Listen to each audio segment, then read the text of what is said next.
किसी गांव में एक किसान रहता था। इस संसार में वह बहुत ही गरीब था। उसके पास जमीन का एक छोटा सा टुकड़ा था जिस पर वह खेती करता था। उसका गुजारा अत्यंत कठिन तरीकों से होता था। एक दिन सूरज की गर्मी चरम सीमा पर थी, परंतु किसान हमेशा की तरह खेत में काम कर रहा था। पसीने से लथपथ किसान बुआई के लिए खेत जोत रहा था। इसी बीच खेत में खुदाई करते समय जमीन से एक बड़ा सा लकड़ी का बक्सा मिला। किसान ने सावधानी से बक्से को निकाला। पहले तो उसके समझ में नहीं आया कि बक्से का क्या करें। आखिर उसने बक्से को खेत के बाहर रख दिया। उसे साफ करके जो रोटियां वह घर से लाया था वह बक्से में रख दी और अपने काम में जुट गया।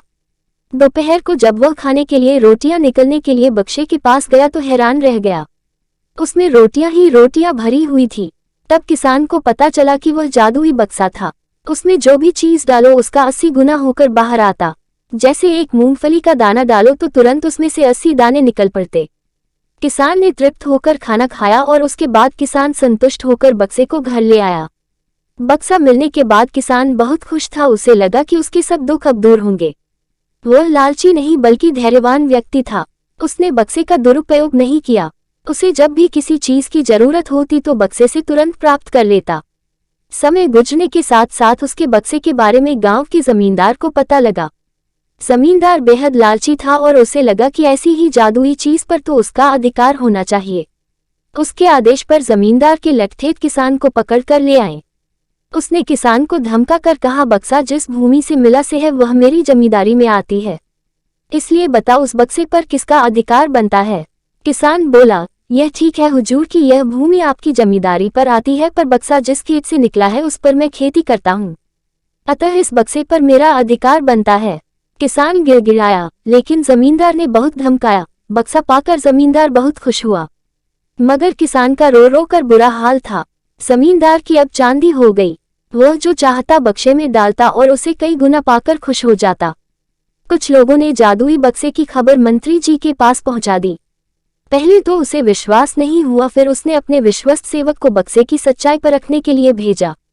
वहां जो उसने बक्से का जो जादू देखा तो वह मंत्री के पास जाकर सारी सच्चाई बता दी। मंत्री ने जमींदार को बुलाया, फिर उसे डराते हुए कहा, हमें पता चला है कि तुम्हारे पास एक जादुई बक्सा है, उसे तुरंत हमारे हवाले कर दो। इसी जादुई बक्से को हाथ से निकलते हुए देखकर जमींदार की हालत खराब होने लगी।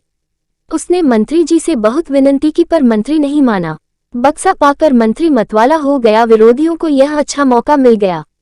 उन्होंने बक्से के साथ साथ मंत्री के निकम्मेपन की खबर भी राजा तक पहुंचा दी। बक्से की बात सुनकर राजा अधीर हो उठा। वह अपने सेनापति के साथ मंत्री के घर जा पहुंचा। उसने कहा, देश की सारी जमीन राजा की होती है, इसलिए जादुई बक्से पर भी उसी का हक है। मंत्री ने बिना देरी किए बक्सा राजा को दे दिया। जादुई बक्से को पाकर राजा प्रसन्न हो गया। सबसे पहले राजा ने जादुई बक्से की मदद से अपनी खजाने की वृद्धि की, फिर राजा को उस बक्से की सुरक्षा को लेकर चिंता हुई। राजा हर कीमत पर उस बक्से को अपने साथ रखना चाहता था। राजा ने सोचा कि इसका रहस्य ज्ञात करना चाहिए कि आखिर इस बक्से में है क्या। यह जानने के लिए राजा उसमें प्रवेश कर बैठा। जब बाहर निकला तो उसके पीछे पीछे 80 राजा बाहर निकले। असली राजा का कुछ पता नहीं चलता था। वे राजसिंहासन में कब्जा करने के लिए एक दूसरे से लड़ने लगे। यह जानकर किसान को बेहद दुख हुआ। वह अपने आप को कोसने लगा कि कितना अच्छा होता कि मैं बक्से को जमीन में ही गड़ा रहने देता।